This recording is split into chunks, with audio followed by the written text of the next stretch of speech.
નમસ્કાર દર્શક મિત્રો, આપ જોઈ રહ્યા છો પંચાયત સમાચાર 24 ન્યૂઝ। હવે જોઈએ અગત્યના સમાચાર।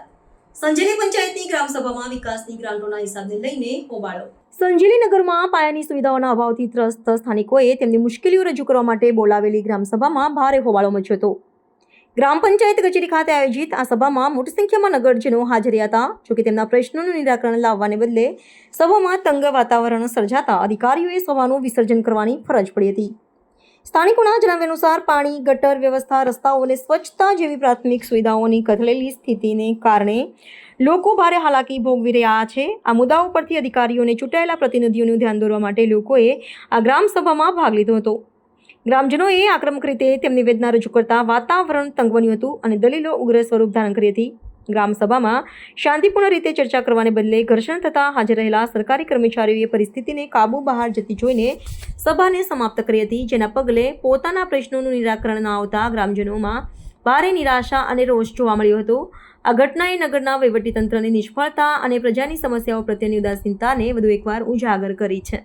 શરમ આવી જો હંગેલી પંચાયત એક તાલુકા પ્લેસ છે। પહેલી વાત તો અધિકારી સાહેબ શ્રી સાંભળો તમે લોકો, અહીંયા લોકો ઉપરાપી પડાપડી કરે છે, ગરમી થાય છે, નાનો હોલ છે।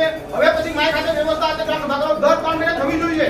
ફોર્માલિટી માટે નહીં, સમજી લો, ફોર્માલિટી નહીં, શહેર 2 મિનિટ 20 મિનિટ કરાવને નહીં। ગ્રામ સભા કાયદેસર 2 દિવસ પહેલાનો જાહેરાત કરો ગ્રામ સભાની તમે લોકો, 2 દિવસ પહેલા જાહેરાત કરો ગ્રામ સભાની, આખા ગામને જાણ કરો, બરાબર? એટલે ફોર્માલિટી માટે હવે પછી ના થવી જોઈએ, કાયદેસર ગ્રામ સભા। નંબર 2 કે ભાઈ આજનો મુદ્દો તમે મને કીધો, મને ખબર છે, પણ સ્ટ્રીટ લાઇટ માટેનો કે કઈ રીતના મેઇન મુદ્દો શું છે આજનો? સૌર ઉર્જા માટેનો મુદ્દો છે, બરાબર? કે ગામમાં ભાઈ લાઇટ વીજળી ઓછી વપરાય ને કુદરતી વીજળીનો ઉપયોગ કયા બાબતો છે ને, એ બાબતમાં આપણે કયા ઠરાવ આજે લીધા છે? આજે સૌર ઉર્જાનો રેગ્યુલેશન છે, આમાં માહિતી પ્રચાર કરવાનો યોજનાઓ પ્રચાર આપણે બધી યોજનાની માહિતી મળી ગઈ બધા મિત્રોને? મળી ગઈ ને? ઓકે, હવે બીજી વસ્તુ કે એક વાત મારે એ કહેવાની હતી કે સૌર ઉર્જા છે એટલે લાઇટ માટેની એક વાત છે, જાહેરમાં પણ આપણે સૌર ઉર્જાના થાંભલા લગાડીને એનાથી કરી શકીએ, ઘર વપરાશ માટે પણ કરી શકીએ છીએ, આપણે બધા જાણીએ છીએ। પણ આ વસ્તુ એક વીજળી સાથે જોડાયેલી વસ્તુ છે, સંકલનમાં છે વીજળી અને સૌર ઉર્જા કે ભાઈ વિદ્યુત ઉર્જા કોઈ જે બી હોય। હવે વિદ્યુત ઉર્જાના ઠરાવો આગળના થયેલા છે, કામ કેટલા આપ કોઈ જવાબ આપશો મને?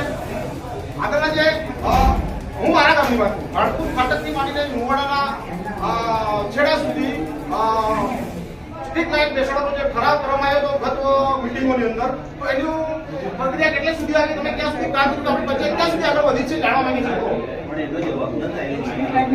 હા, એક વાત છે, જવાબ અમને એ મિત્રો સાંભળો, એ ઠરાવો કર્યા કેટલા સુધી કામ આવ્યું મને કહો? ઠરાવ કરી દો એમ કે કામ કેટલે સુધી આવ્યું? ઠરાવો કરેલા છે, સરપંચ સાહેબને ખબર છે, ગામ લોકોને ખબર છે, તલાટીશ્રીને ખબર છે, આ બંટા બાપુના સભ્યતા બેઠા છે એમને પણ ખબર છે, એ કામ કેટલે આવ્યું કહો અમને?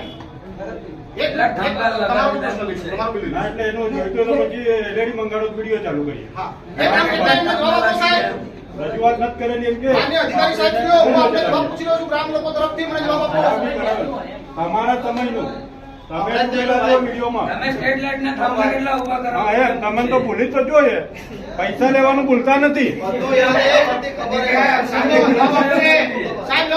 પત્રકાર મિત્રો લગો અહીંયા ગ્રામ સભાની અંદર ઉપસ્થિત એક પણ અધિકારી આ ગત જે ઠરાવો થયેલા છે, ગામ લોકો જે રજૂઆત કરી છે, રચના કામ ધ્યાન પર જે પ્રાયોરિટીના હિસાબે ગ્રાન્ટ ફાળવણી કરી અને લેવાના એવો વાયદો કર્યો, એ કામ હજી પણ ધ્યાન દીધું, એક પણ અધિકારી, તલાટી શ્રી, સરપંચ શ્રી, મુખ્ય મહેમાન શ્રી, ગ્રામ સેવક શ્રી જવાબ આપવા માટે સક્ષમ નથી અને નથી આપતા। ગામ લોકો બધા હાજર છે, સાહેબ તમે કહો કે જવાબ આપો અમને, જવાબ આલો, જવાબ લો સાહેબ, ઉભા તો થાઓ, જવાબ જોઈએ અમારે ગામ લોકોને, તમે શું કરી રહ્યા છો, કેટલે કોશિશ કરી, જવાબ જોઈએ અમારે।